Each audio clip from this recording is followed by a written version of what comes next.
Hey les bambins, j'espère que vous allez bien, en tout cas moi ça va nickel. On se retrouve aujourd'hui pour une nouvelle vidéo sur la Ligue 1, la 8e journée, 10 matchs à analyser ensemble qui sont les suivants.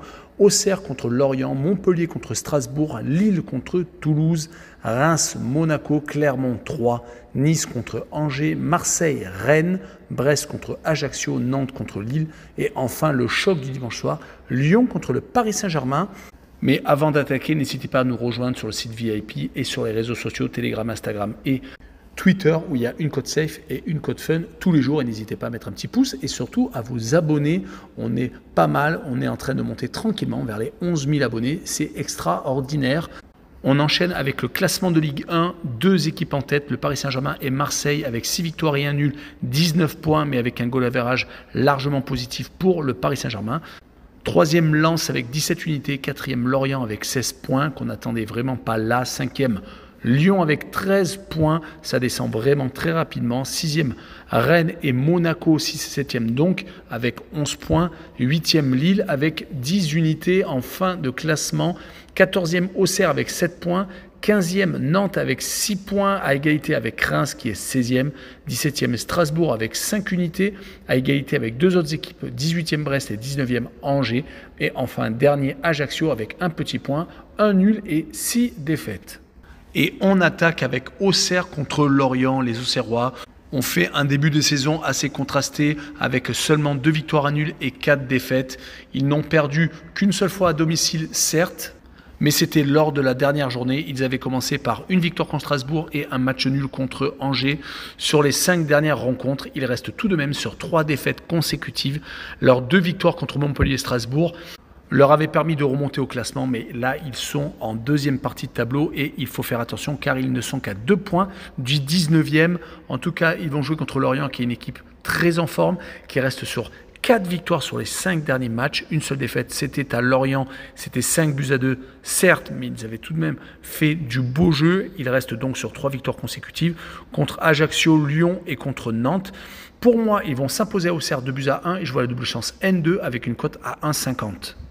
Et on poursuit avec Montpellier contre Strasbourg. Les Montpelliérains sont sur courant alternatif. Ils enchaînent 2 victoires par-ci, 2 défaites par-là. Là, actuellement, ils sont sur 2 défaites consécutives contre Lille et contre Angers, alors que les Angevins n'avaient pas encore gagné une seule rencontre. Et on notera qu'ils se sont déjà inclinés à 2 reprises chez eux contre Auxerre et contre Lille. Ils vont recevoir des Strasbourgeois qui ne sont pas beaucoup mieux, qui sont actuellement 17e avec 5 petits points seulement. Ils font énormément de partage de points, 4 sur les 5 dernières rencontres.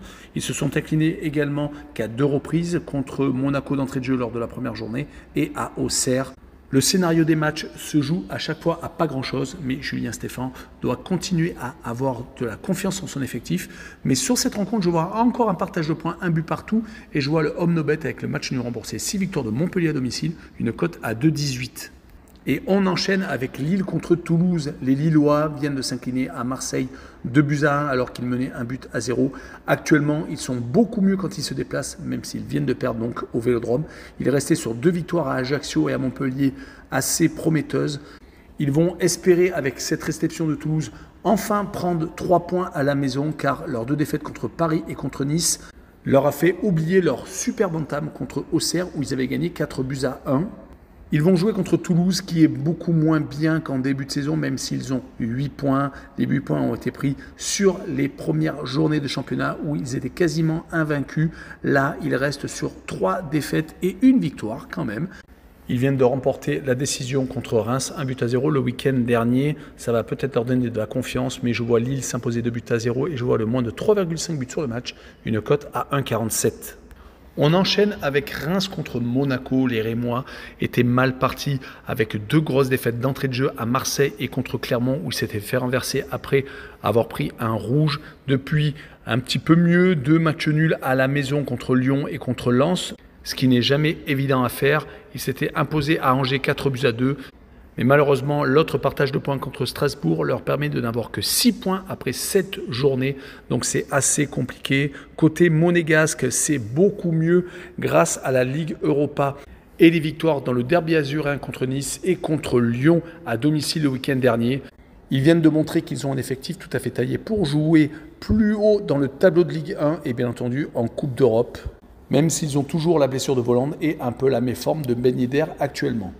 Mais sur cette rencontre, malgré qu'ils jouent en Coupe d'Europe ce soir, je les vois s'imposer 2-1 à Reims et je vois le draw no bet avec le pari remboursé si match nul, une cote à 1,59.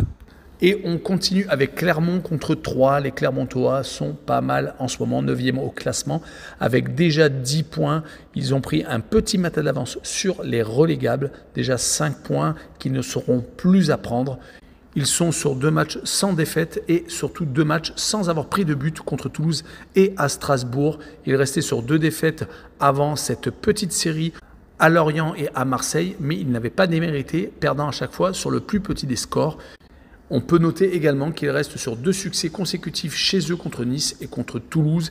Leur adversaire du jour est Troyes, qui vient de perdre à Lens 1-0, mais qui avait eu 3 matchs très importants, réussissant à accrocher Rennes, battant Monaco et surtout battant Angers à la maison, ce qui leur avait permis donc de remonter au classement. Ils sont maintenant avec 7 points et sont au-dessus de la zone rouge. Il va falloir y rester, mais je les vois s'incliner 1-0 à Clermont et je vois la double chance 1N avec une cote à 1,40. On poursuit avec Nice contre Angers. Les Niçois ne sont pas super rassurants quand ils jouent à la maison. Ils ne se sont pas encore imposés, c'est assez compliqué. Ils n'ont pour l'instant qu'un match nul contre Strasbourg et 2 défaites contre Marseille et contre Monaco. Heureusement qu'ils n'ont pas perdu contre Cologne en Ligue Europa Conférence, ayant accroché le partage de points grâce à un pénalty de Delors, car sinon ils auraient été sur 3 défaites consécutives. Heureusement, ils sont très performants en déplacement, car ils restent sur 2 succès à Lille et à Ajaccio. Ils vont recevoir Angers, qui vient enfin de gagner une rencontre, qui restait sur une série très inquiétante de 4 défaites consécutives contre Brest, contre Troyes, Reims et à Lyon, un 5-0 encaissé. Ils prenaient également beaucoup de buts. Leur goal average est déjà de -10. Ils profiteront peut-être de la fatigue des Niçois qui jouent ce soir en Ligue Europa Conférence. Mais je vois quand même une défaite des Angevins, 2-1, et je vois les 2 équipes marquées par contre avec une cote à 1,87. La rencontre suivante est Marseille contre Rennes. Le premier peut-être match très important de cette journée où les Marseillais vont devoir se rattraper après la défaite à domicile contre Francfort en Ligue des Champions. Pourtant, ils étaient sur 6 victoires et 1 nul en championnat. Même s'ils avaient perdu à Tottenham lors de la première journée, ça avait eu tendance à ne pas les toucher. Mais malheureusement, cette seconde défaite dans la compétition Rennes devient compliquée pour les têtes. Il va falloir enchaîner une deuxième réception après celle contre Lille. Surtout que Rennes se présente et les Rennais ont tendance à être bien ces derniers temps. Ils sont sur 4 matchs sans défaite, 3 victoires et 1 nul. Ils ont réussi à s'imposer lors de la première journée de Ligue Europa à Larnaca en Chypre, 2-1 en gagnant sur les derniers instants. Mais la victoire 5-0 contre Auxerre leur a donné vraiment un gros coup de boost. Et sur cette rencontre, je les vois faire match nul, 1 but partout, comme ils avaient fait d'ailleurs à Monaco. Et je vois le home no bet avec le match nul remboursé 6 victoires de Marseille avec une cote à 1,85. Et on enchaîne avec Brest contre Ajaccio. Les Brestois ne s'en sortent plus, 3 défaites et un seul petit match nul, c'était à domicile contre Strasbourg. Ils viennent de s'incliner malheureusement à Paris. Certes, le match a été assez serré où ils ne se sont inclinés que par 1 but d'écart, mais le 7-0 contre Montpellier et la défaite à Rennes ne font que confirmer que Brest a besoin d'un coup de boost.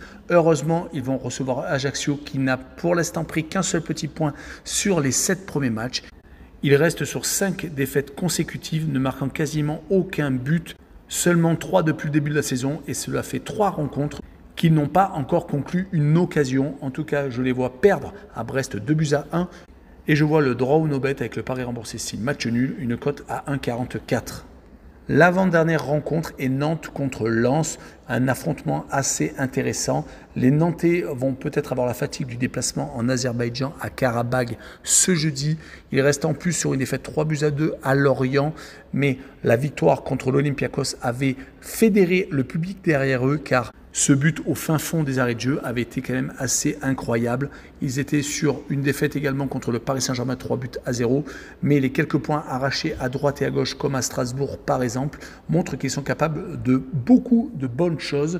Ils vont affronter des Lensois qui de leur côté font une très belle saison. Ça confirme la saison dernière où Frank Hayes avait été quand même assez intéressant dans sa gestion du groupe et donc dans certains résultats où il s'était imposé souvent à l'extérieur chez les gros en plus, comme ils l'ont fait d'ailleurs cette saison à Monaco, 4-1.